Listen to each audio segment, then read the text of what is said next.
Halo,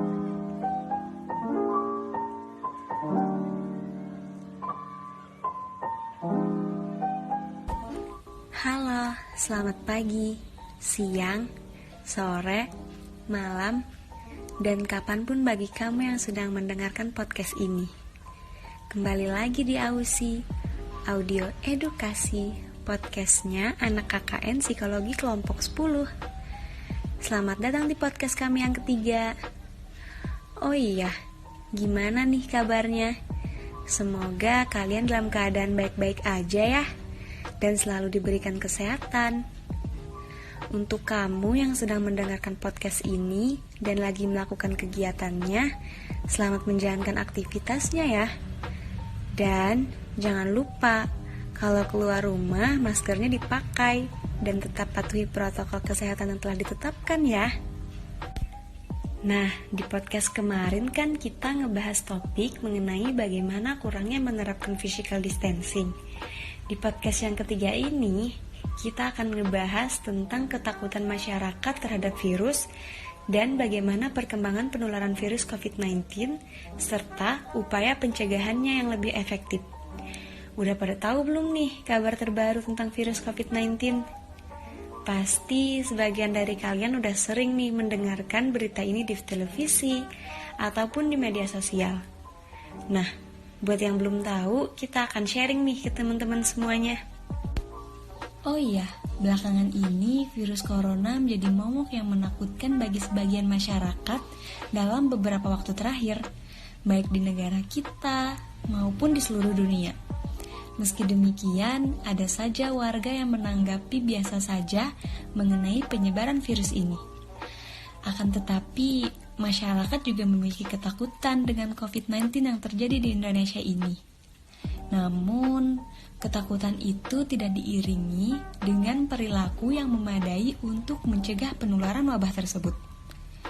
Masyarakat takut, tetapi mereka leluasa untuk pergi ke sana kemari tanpa masker, berkerumunan, minum kopi, ke restoran, dan lain-lain. Padahal, ketika di awal bulan Maret, ketika kasus pertama virus corona di Indonesia diumumkan, terjadi fenomena yang cukup signifikan nih di masyarakat, yaitu adanya panic buying yang melanda masyarakat Indonesia. Apotik dan pusat perbelanjaan dipenuhi konsumen yang memburu kebutuhan pokok serta perlengkapan kebersihan dan kesehatan. Jadi, apakah kamu termasuk salah satu di antaranya? Tak jarang, mereka membeli barang dalam jumlah besar dan menimbun barang-barang tersebut dengan tujuan mengantisipasi suatu bencana. Akibatnya, masih banyak orang yang tidak kebagian barang tersebut.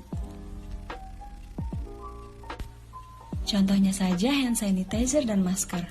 Pada awal kasus COVID, barang tersebut sangat langka dikarenakan fenomena panic buying. Hal ini juga menyebabkan harga barang melonjak akibat permintaan yang tinggi. Bahkan, barang tersebut juga langka bagi petugas medis yang membutuhkan. Jadi, apa yang sebenarnya mendasari perilaku panic buying tersebut? Fenomena ini ternyata bisa dijelaskan nih melalui analisis psikologi. Dilansir dari Kumparan, Steven Taylor, psikolog klinis University of British Columbia, mengatakan bahwa panic buying merupakan mekanisme psikologis ketika menghadapi ketakutan dan ketidakpastian. Hal ini adalah cara untuk mengambil diri atas situasi. Argumen ini didukung oleh psikolog klinis Hong Kong, Dr. Cindy Chen. Ia menyatakan bahwa ada banyak faktor yang mengganggu seputar wabah COVID-19, seperti meningkatnya jumlah kematian, orang-orang harus bekerja dari rumah, dan sekolah diliburkan. Ini menyebabkan banyak orang cemas karena mereka merasa kehilangan kendali atas hidup mereka. Sementara itu, dari perspektif ilmu psikologi, ketika orang menghadapi ancaman misalnya pandemi coronavirus, otak akan beraksi, sebagaimana dikutip dari South China Morning Post. Amigdala, bagian otak yang memproses rasa takut dan emosi menjadi aktif.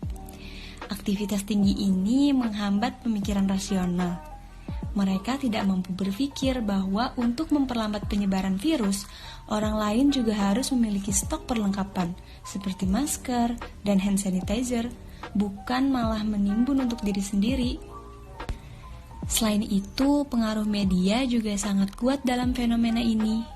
Kabar mengenai virus ini menyebabkan masyarakat menjadi panik akibat kabar atau berita mengenai COVID yang cukup meresahkan dan pertambahan kasus setiap harinya. Dampak COVID-19 tidak saja dirasakan dari sisi kesehatan atau tingkat kematian, namun juga terhadap psikologis bagi warga di mana saja, termasuk di Indonesia ini. Warga yang cemas dengan kemungkinan mereka mungkin bisa tertular virus tersebut. Khawatir kemungkinan virus mempengaruhi segala aspek kehidupan mereka, terutama pada aspek perekonomian.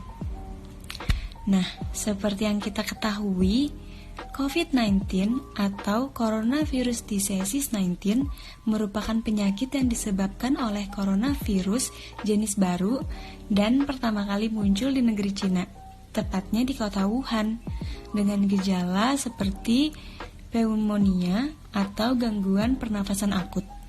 Sehingga orang yang terpapar virus ini kesulitan bernafas, bahkan mengalami kematian. Namun, penyakit tersebut merupakan penyakit baru yang belum pernah diketahui sebelumnya. Selanjutnya nih, apakah teman-teman sudah tahu kalau Kementerian Kesehatan telah membuat buku khusus untuk pencegahan COVID-19? Iya, jadi buat yang belum tahu, berdasarkan halaman website khusus covid.go.id, pada bulan Juli ini telah dibuat buku pedoman COVID-19 yang dapat diakses nih oleh seluruh masyarakat di Indonesia. Dan berdasarkan buku pedoman pencegahan dan pengendalian coronavirus disease 19 oleh Kementerian Kesehatan Republik Indonesia tersebut telah menjelaskan bahwa gejala seseorang yang terkena COVID-19 akan muncul dalam waktu 1-14 hari. Dan orang yang terinfeksi dapat langsung menularkan sampai dengan waktu 48 jam sebelum munculnya gejala. Virus ini dapat menyebar melalui droplet atau partikel air yang keluar dari seseorang ketika batuk ataupun bersin, lalu mengenai mata, hidung, ataupun mulut orang lain dengan jarak dekat yaitu 1 meter. Virus ini juga dapat menyebar melalui benda atau permukaan yang sudah terkontaminasi oleh droplet dari orang yang terinfeksi virus. Dan pada perkembangannya, penelitiannya, virus COVID-19 ini memiliki kemungkinan yang cukup besar nih untuk menyebar atau bertransmisi melalui udara. Untuk itu, penting banget nih bagi kita mengetahui cara penularan virus COVID-19 ini. Upaya pencegahan virus ini sudah pasti teman-teman sering banget nih mendengarkannya. Ayo kita ingat-ingat kembali bagaimana sih cara mencegah terjadinya penularan virus COVID-19 ini. Yang pertama, kita perlu banget nih memahami bahwa virus COVID-19 ini dapat dicegah dengan melakukan protokol kesehatan yang sudah diberitahukan oleh pemerintah. Maka dari itu, kita harus menyikapinya dengan tenang dan mengikuti protokol kesehatan yang sudah ada. Cara yang kedua, kita perlu untuk menjaga jarak aman ketika berinteraksi dengan orang lain atau physical distancing sejauh 1-2 meter. Yang ketiga, kita perlu mengingat etika ketika batuk ataupun bersin, yaitu dengan menutup mulut dan hidung menggunakan tisu atau bagian lengan di area siku. Jangan menggunakan telapak tangan ya. Cara yang keempat, yaitu dengan menggunakan masker untuk melindungi hidung dan mulut dari penyebaran virus COVID-19. Cara yang kelima, yaitu dengan rajin mencuci tangan setelah menyentuh benda ataupun sebelum dan sesudah pergi keluar rumah atau ruangan selama 20 detik. Bisa menggunakan hand sanitizer, sabun, dan air mengalir. Yang terakhir yaitu cara keenam, kita harus membatasi aktivitas di luar rumah.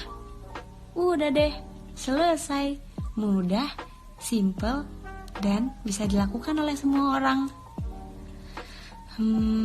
Gak kerasa ya, udah beberapa menit aja nih kita ngebahas topik mengenai bagaimana cara menanggapi COVID-19 dengan baik dan benar. sehingga kita tidak perlu takut berlebihan dalam menghadapi COVID-19 ini.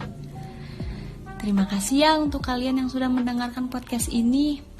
Oh iya, jangan lupa terapkan physical distancing dimanapun kalian berada. Tetap jaga aman 1 meter ketika bepergian, dan usahakan hindari banget nih yang namanya kerumunan. Gunakan masker di saat kalian sedang bepergian. Dan ingat, rajin cuci tangan selama 20 detik setelah menyentuh benda atau permukaan yang lainnya. Dan etika ketika bersin dan batuk juga harus diingat ya. Sampai bertemu di podcast kami selanjutnya. Dan selamat menjalankan aktivitas kalian semua ya. See you.